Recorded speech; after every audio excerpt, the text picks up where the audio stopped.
నమస్తే. వీటీవీ ప్రైమ్కి స్వాగతం. ఆంధ్రప్రదేశ్లో ధర్మపెబువుల పాలన ఎంత చక్కగా ఉందనడానికి తాజాగా మీకు ఒక ఉదాహరణ 2 కేసులకు సంబంధించి బ్రీఫ్గా పోల్చి చెప్తాను.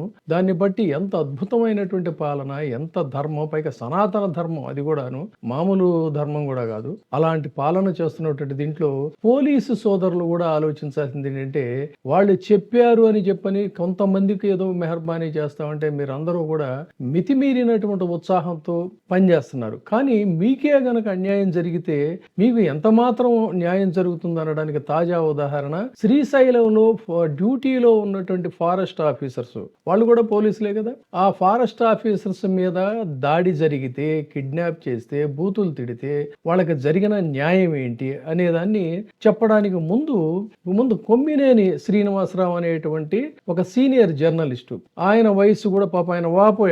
చంద్రబాబు నాయుడు గారికి నాకు ఉన్నటువంటి వయోభేదం ఏముంది, మహా అయితే ఒక 4 సంవత్సరాలు 5 సంవత్సరాలు అని చెప్పని. సో ఆ విధంగా 70వ పడిలో ఉన్నటువంటి ఒక సీనియర్ మోస్ట్ జర్నలిస్టు కేవలం టీవీ డిబేట్ లో కూర్చొని ఏదో ఒక మాట అవతల వైపు నుంచి వచ్చిన దానికి గాను ఆయన మీద కేసు పెట్టారు. ఆ కేసు ఇప్పుడు మళ్ళీ తాజాగా ఎందుకు చెప్పుకోవాలంటే, ఈ శ్రీశైలంలో జరిగిన సంఘటన మీద పెట్టినటువంటి సెక్షన్లు ఒక్కసారి మీకు చెప్పే ముందు ఈ కొమ్మినేని మీద పెట్టినటువంటి సెక్షన్లు ఏంటి, తర్వాత కిడ్నాప్ చేసి డ్యూటీలో ఉన్న పోలీస్ ఆఫీసర్స్ ని కిడ్నాప్ చేసి వాళ్ళని బూతులు తిట్టి పవిత్రమైనటువంటి ఆలయ ప్రాంగణంలో తాగాడు,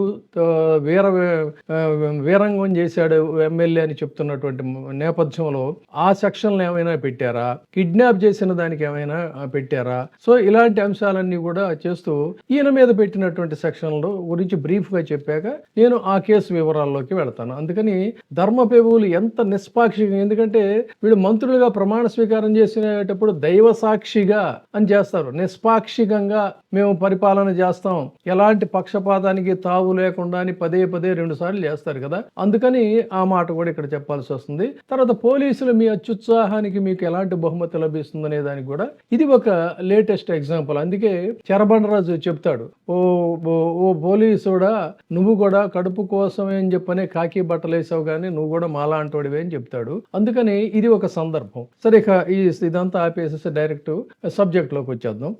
కొమ్మినేని శ్రీనివాసరావు గారి మీద పెట్టినటువంటి సెక్షన్లు ఏంటంటే, ఆయన నవ్వాడు, అక్కడ కూర్చొని టీవీ డిబేట్ లో కూర్చొని నవ్వాడు అనేటువంటి వంకతో ఆయన మీద పెట్టిన సెక్షన్లు ఏంటంటే, భారతీయ న్యాయ సంహిత ప్రకారంగా సెక్షన్ 79 అనేటువంటిది ఒకటి పెట్టారు. అంటే అబెట్మెంట్, ప్రేరేపించినటువంటి వాళ్ళకి సహకరించడం. తర్వాత సెక్షన్ 196(1) డిఫమేటరీ అండ్ ప్రొవోకేటివ్ అది పెట్టారు. అంటే మాధ్యమాల్లో కానీ దీంట్లో కానీ వాళ్ళని రెచ్చగొట్టేటువంటి విధంగా రెచ్చగొట్టే వ్యాఖ్యలను చేయడం అనేది. తర్వాత సెక్షన్ 353 సబ్సెక్షన్ 2 అబ్స్ట్రక్షన్, ఇది చాలా జాగ్రత్తగా గమనించాలి. Obstruction, assault and public servant, duty చేస్తున్నటువంటి అధికారిని ఈయన పాపం అడ్డుకున్నాడంట, దాడి చేయడానికి ప్రయత్నం చేశాడంట. ఈ సెక్షన్ కొమ్మినేని గారి మీద పెట్టారు. మనం ముందు సెక్షన్కి వెళ్లే ముందు ఇది ఒకటి మీరు గుర్తుపెట్టుకోవాలి. ఇది డ్యూటీలో ఉన్నటువంటి అధికారిని ఆయన విధులకు అడ్డగించి ఆయన మీద దాడి చేయడానికి కూడా ప్రయత్నం చేశాడనేటువంటిది ఈ సెక్షన్. తర్వాత section 299 culpable homicide, grievous harm, అంటే ప్రాణాపాయం కలిగించేటువంటి చర్యలకి, అంటే ఇంచుమించుగా ఒక హత్యాయత్నం దాకా కూడా వస్తుంది అనమాట. అలాంటి దీనికి ఈయన పాల్పడ్డాడు. ఎవరు? కొమ్మినేని శ్రీనివాసరావు గారు. ఎవరి మీదో తెలియదు. సెక్షన్ 356 అనేది ఇది ఒకటి ఇంపార్టెంట్. తర్వాత ఈ పాయింట్ కూడా ఇంపార్టెంట్. ఆ తర్వాత కాన్స్పిరసీ, పెద్ద కుట్ర చేసేసాడంటండి ఈయన కొమ్మినేని గారు, కాన్స్పిరసీ చేశాడు. అందుకని ఆయన మీద సెక్షన్ 61 సబ్సెక్షన్ 1 పెట్టారు. కలెక్టివ్ రాంగ్ డూయింగ్, ఒక కుట్ర పన్నాడు అనమాట ఈయన. అది ఇంకొక సెక్షన్ ఏంటంటే సెక్షన్ 67 అబ్సీన్, అంటే ఒక అభ్యంతరకరమైన అశ్లీలకరమైన కంటెంట్ ని ఆయన ప్రసారం చేశాడు అనే సెక్షన్ అనమాట ఇది. తర్వాత ఇంకొకటి ఏంటంటే, కొమ్మినేని శ్రీనివాసరావు గారు SC STల మీద కూడా వాళ్ళని అవమానించాడు, వాళ్ళని హింసించాడండి. ఇది సెక్షన్ కొమ్మినేని శ్రీనివాసరావు ఏ ఎస్సీలనో ఏ ఎస్టీలనో తెలియదు కానీ మొత్తం మీద అయితే SC ST section 3 subsection 1 subsection you కింద ఎస్సీ ఎస్టీ వాళ్ళ కులాల ఆధారంగా వాళ్ళని అవమానించాడు. అంటే ఈ సెక్షన్లు కనుక పెట్టినట్టయితే ఆయనకు అసలు బెయిల్ వచ్చేటువంటి ఛాన్సే లేదు, ఆయన బతుకు బస్టాండ్ అయిపోతుంది. సో మన కక్ష అంతా కూడా సజావుగా తీరిపోతుంది. ఇది ఇక్కడ కానీ న్యాయమూర్తులు జరిగింది ఏంటంటే ఆ మంగళగిరి కోర్టులో రిమాండ్ సమయంలో ఎస్సీ ఎస్టీ సెక్షన్ 3 సెక్షన్ 1 కి సంబంధించి సబ్సెక్షన్ 2 కి సంబంధించి ఎలాంటి ఆధారాలు లేవు అని చెప్పని ఆయన ధర్మంగా ఆ సెక్షన్ ని ఎత్తి అవతల పడేసేసాడు. సో ఇది జరిగింది. ఇక మిగతా సెక్షన్లు 79, 196 subsection 1, 353 subsection 2, 299, 61 subsection 1 information act ఇవి మాత్రం సాగుతున్నాయి. అయితే ఆయన ఒక కామెంట్ కూడా చేశారు, ఎస్సీ ఎస్టీ సెక్షన్లు ఎలా పెడతారా మీరు, అసలు ఎక్కడుంది ఇక్కడ దీంట్లో, ఇది వర్తించదు అని చెప్పని చెప్పాడు. ఇది సంగతి. అంటే ఆయన మీద ఇన్ని సెక్షన్లు పెట్టడం అనేది ఎంతవరకు ఔచిత్యం అనేది చూడాలి. సరే సుప్రీంకోర్టు జోక్యం చేసుకుంది కాబట్టి ఆయనకి న్యాయం జరిగింది. అదే రకంగా కింది కోర్టులో ఈ ఎస్సీ ఎస్టీ చట్టాలు వర్తించవని చెప్పి అన్నారు కాబట్టి అది కూడా ఆయనకు ఒక రిలీఫ్ వచ్చింది. ఇక మనం లేటెస్ట్ శ్రీశైలం కేసుకు వద్దాం. శ్రీశైలంలో డ్యూటీ చేస్తున్నటువంటి అటవీ శాఖ అధికారులు, అంటే ఇన్ అదర్ వర్డ్స్ పోలీస్ అధికారులే వారు కూడా, వాళ్ళ మీద అదే పవిత్రమైనటువంటి ప్రాంగణంలో ఆ దేవాలయ ప్రాంగణంలో గెస్ట్ హౌస్ లో ఉన్నాడని చెప్పని అక్కడ స్థానిక ఎమ్మెల్యే బుడ్డా రాజశేఖర్ రెడ్డి, తర్వాత ఈ రౌతు అశోక్ అనేటువంటి టీడీపీ అతను, వీళ్ళందరూ వాళ్ళ అనుచరులు వీళ్ళందరూ కూడా అర్ధరాత్రి ఆ పవిత్ర ప్రాంగణంలోంచి ఆ గెస్ట్ హౌస్ లో నుంచి వచ్చి తాగారని చెప్పి చెప్తున్నారు.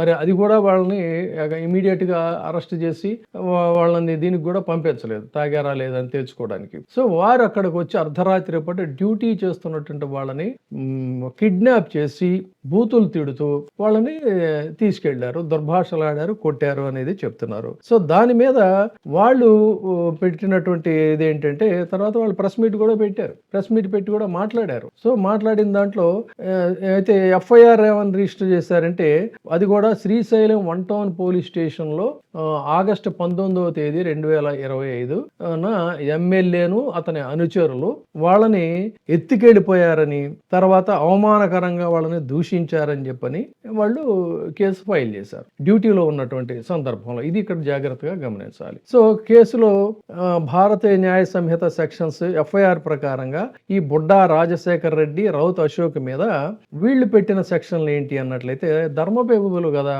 సో అవతల వాళ్ళకైతే అది వర్తించినా వర్తించకపోయినా వాడు సోషల్ మీడియా కార్యకర్త అయినా సరే అవసరమైతే BSN 111 కూడా పెట్టేస్తారు. కోర్టులు ఇప్పుడు ముక్కుతాడేసినాయి కానీ ఎడాపెడా BSN 111 వాడేసేసారు కదా. సో అలా పెడతారు. కానీ ఇక్కడ ఇన్సిడెంట్ జరిగిన దట్టు పోలీస్ అధికారుల మీద దాడి జరిగినప్పటికీ కూడా ఇక్కడ చాలా జాగ్రత్తగా ఆచి తూచి చూచి కొలచి చాలా జాగ్రత్తగా పెట్టిన కేసులు ఏంటి అన్నట్లయితే ఒక 115 సబ్సెక్షన్ 2 అంటే వాలంటరీలీ కాజింగ్ హర్ట్, వాళ్ళని బాధ కలిగించారు వీళ్ళు.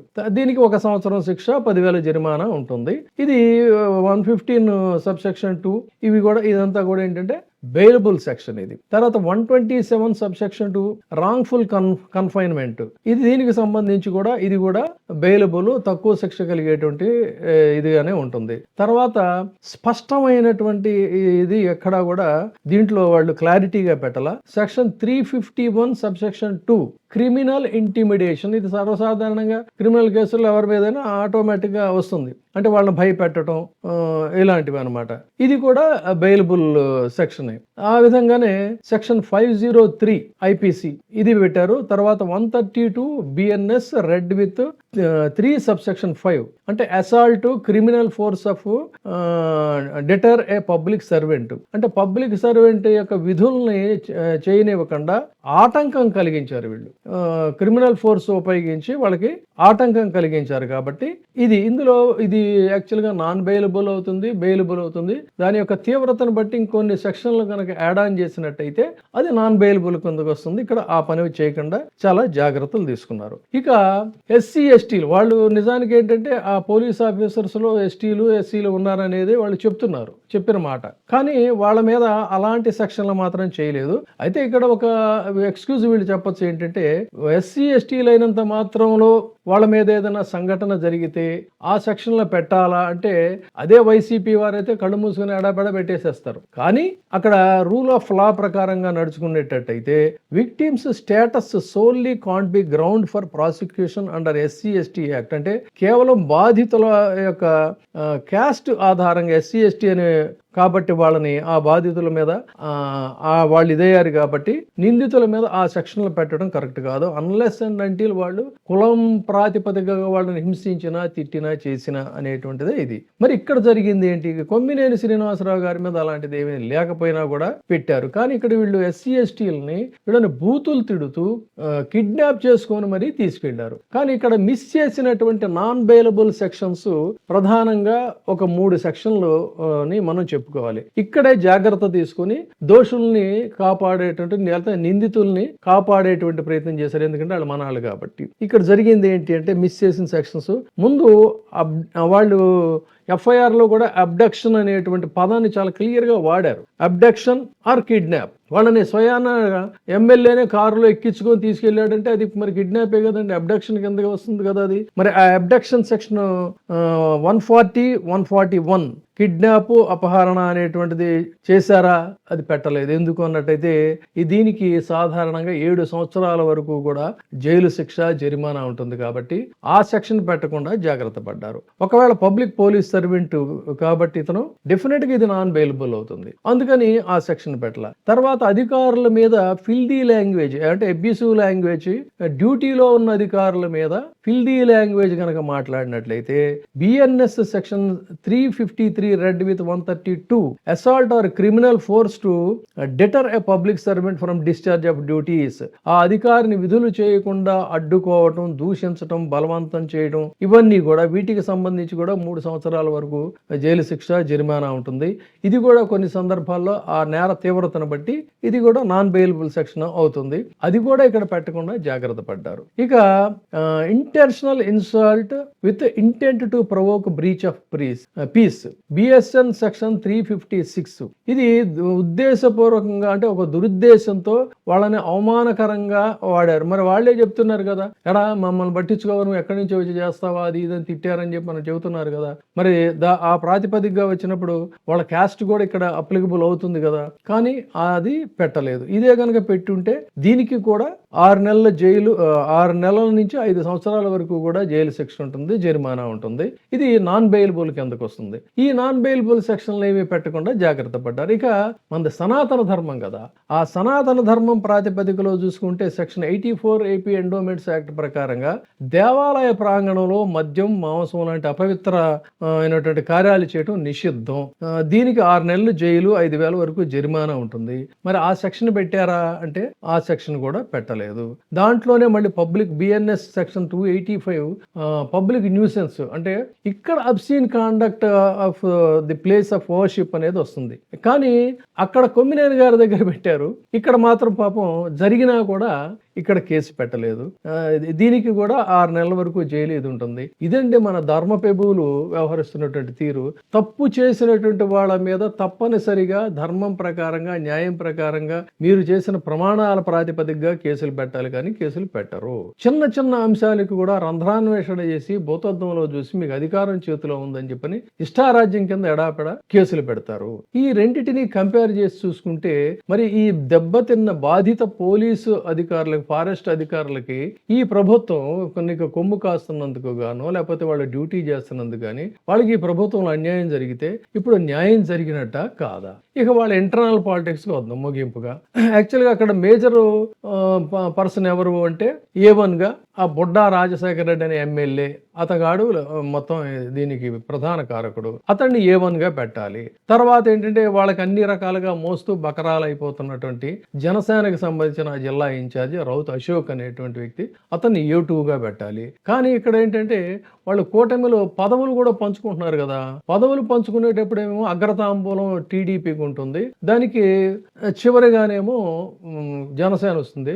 కానీ నేరాలకు సంబంధించిన బాధ్యత వహించేటప్పుడు మాత్రం జనసేన వాళ్ళు ప్రధానంగా ఉండాలి, వీళ్ళు మాత్రం బ్యాక్ ఎండ్ లో ఉంటారు అనేది కూడా ఇక్కడ జరుగుతున్న రాజకీయం. సరే, దీనికి సంబంధించి మనకు అనవసరం, కానీ వాళ్ళ 15 సంవత్సరాలు కలిసి ప్రయాణం చేద్దాం అనేటువంటి వాళ్ళ అధినాయకుడు ఆలోచించుకుంటాడు. వాళ్ళకి అక్కడ ఏం జస్టిఫికేషన్ జరుగుతుంది అనేది వాళ్ళు చూసుకుంటారు. కానీ ఈ సెక్షన్లో పెట్టేటువంటి నేరం చేసినటువంటి వాళ్ళ మీద వాళ్ళని తప్పించడానికి ఇలాంటి సెక్షన్లు పెట్టడం ఏంటి?